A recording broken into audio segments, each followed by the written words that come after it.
And to finish, we talk about extremely difficult case for machine translation, which is a sign language translation.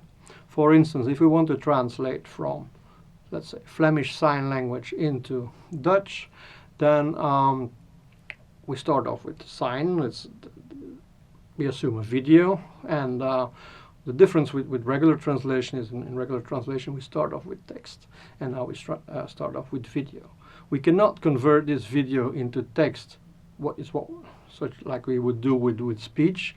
Speech we would convert to text and then translate text to text, but with video this is not possible because the sign language has no written form.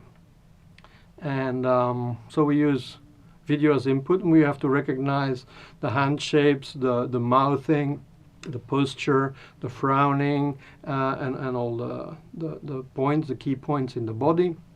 And we have to recognize the movement. And so we have to make distinction between what is meaningful movement and what isn't, similar to phonology versus phonetics in linguistics. And imagine that we're translating from Dutch into Flemish Sign Language, for instance.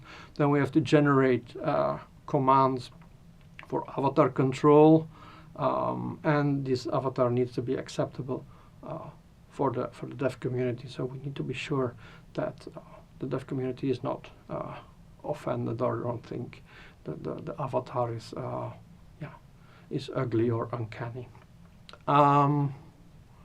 And we've seen that we're in the paradigm of data-driven machine translation these days, but there is not a lot of parallel data available. You might think, well, we have the news with interpreters signing the news, but according to the deaf communities, these interpreter data is often of insufficient quality for training machine translation systems. Now, this still remains to be seen. This is still very highly experimental, but the main thing we've noticed when working on these topics is that we need to work on co-creation with the deaf community.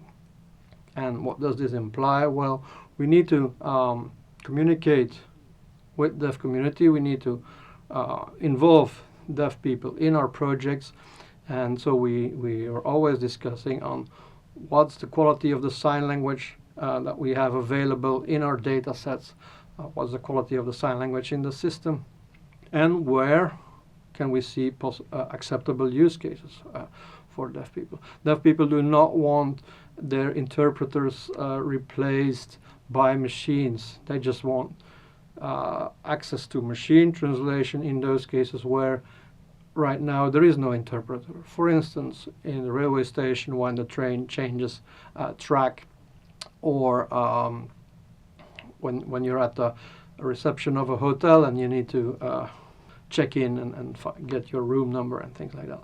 That's very hard for deaf people without the other side knowing that they're deaf. So you need to learn the sensitivities of the community you are serving. Nothing about us without us is their slogan.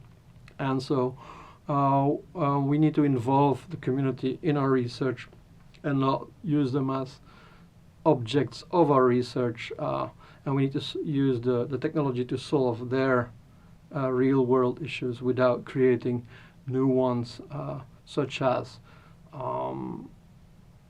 because of the technology reducing the funding of interpreters.